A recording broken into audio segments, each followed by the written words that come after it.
belge. Qu'est-ce qui se passe dans le Congo belge?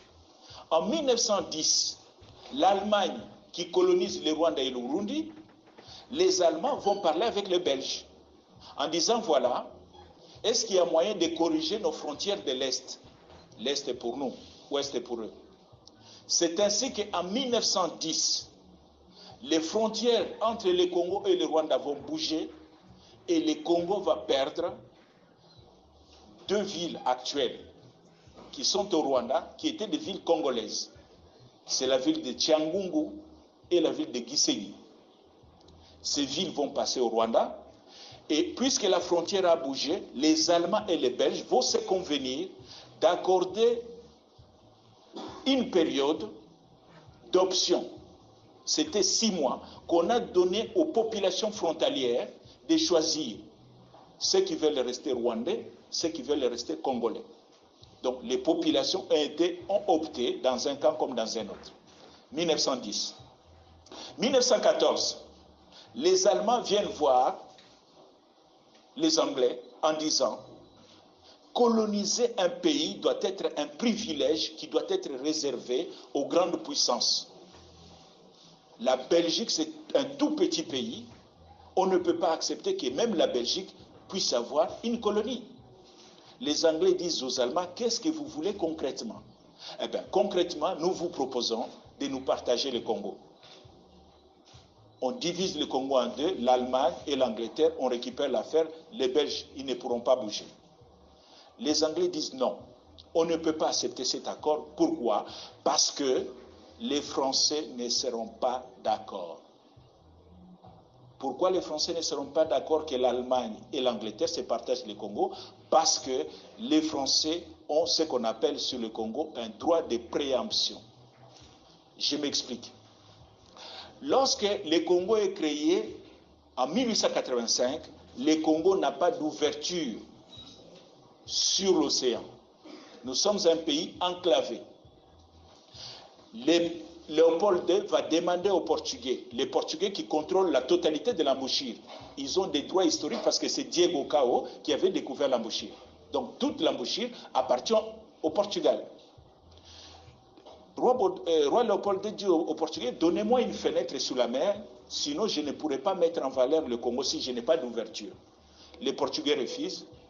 Ils vont voir les Anglais qui sont la puissance tutélaire du Portugal à l'époque, parce que l'Angleterre c'est la grande puissance fin 19e siècle. Les Anglais disent non.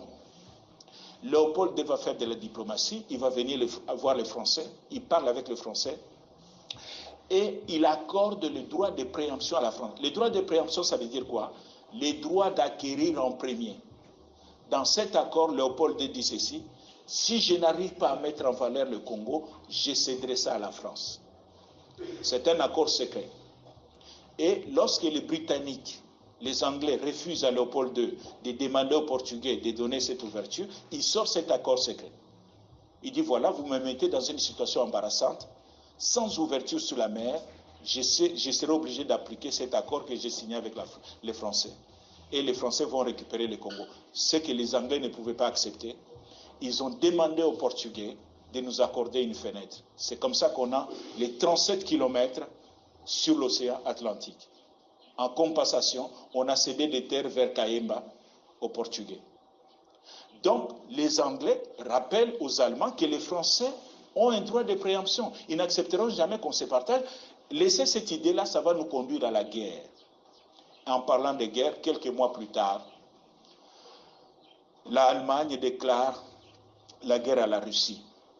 Et la guerre de 1914 commence. Puisque la France, en 1914, est l'allié de la Russie, les Allemands savent que la France va entrer dans la guerre. Et les Allemands anticipent, ils vont envahir la Belgique pour trouver un passage. La Belgique était un pays neutre, pour trouver un passage pour entrer en France. 11 jours après que la Belgique soit attaquée, les Congolais se réveillent sous des coups de canon vers Kalemi. L'armée allemande qui est en Tanzanie traverse les lacs, attaque le Congo.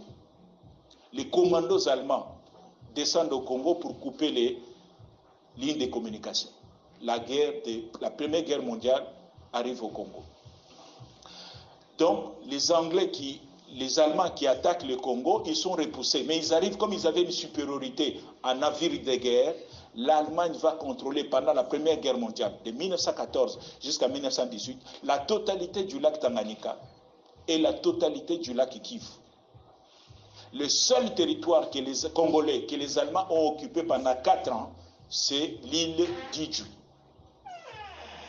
En 1916, les commandants de la force publique décident d'attaquer l'Allemagne. Parce que les Allemands, en fait, ce qui les intéresse, ils veulent entrer au Congo pour aller récupérer les mines d'or de Kilomoto. Le général Charles Tombeur, commandant de la force publique de l'armée congolaise, décide d'attaquer les Allemands dans leur colonie. C'est ainsi que les 15 000 militaires congolais traversent la frontière du Rwanda, attaquent le Rwanda.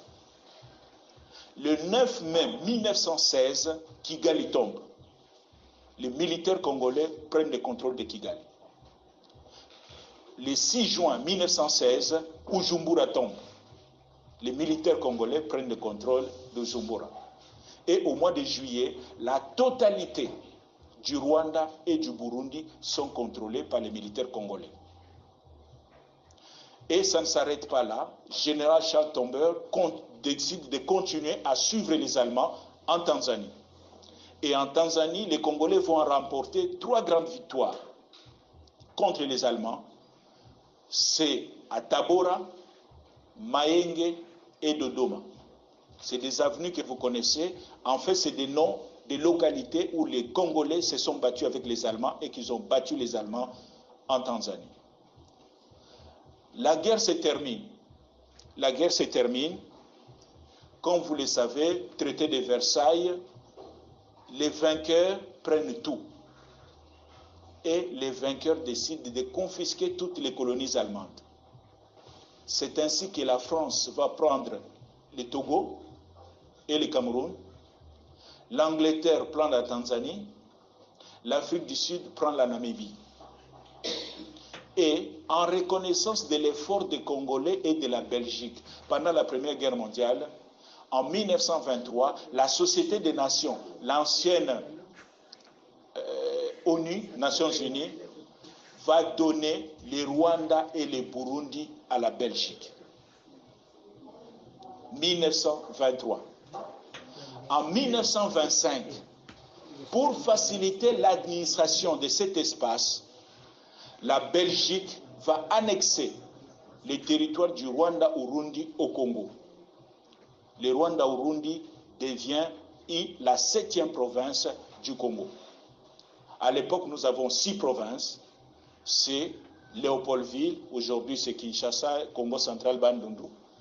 Équateur, province orientale, Kivu, Katanga, Kasaï. À cela, on ajoute le Rwanda-Urundi. Donc, de 1925 à 1960, les Congo belges et les Rwanda-Urundi vont devenir pratiquement un seul pays, avec le même chef d'État qui est le roi des Belges. Le même gouverneur général qui habite Léopoldville, la même armée, c'est la force publique qui sécurise le Congo belge, les Rwanda-Urundi. Il y a même des Congolais qui sont envoyés en mission travailler dans l'administration. C'est ainsi que l'un de mes vieux qui est décédé aujourd'hui, le bâtonnier Mukendi. Bâtonnier Mukendi de l'UDPS est né à Gitarama, au Rwanda. Et il parlait Kinyarwanda parce qu'il a fait son école primaire là-bas, parce que son père travaillait là-bas. Donc voilà comment nous devenons un seul pays, avec la même monnaie. En 1930, 25, on annexe, en 1930, les Belges vont considérer qu'il y a trop de population au Rwanda par rapport au Kivu. Et en 1959, un parti politique Hutu, qui s'appelle le Parme Hutu, parti du mouvement de l'émancipation Hutu. Ils vont faire une révolution qu'on appelle la révolution rwandaise. Ils vont abolir la royauté parce que pendant toute la colonisation, jusqu'en 1959, au Rwanda, il y avait un mwami, un roi. Ils abolissent la royauté. Ils déclarent la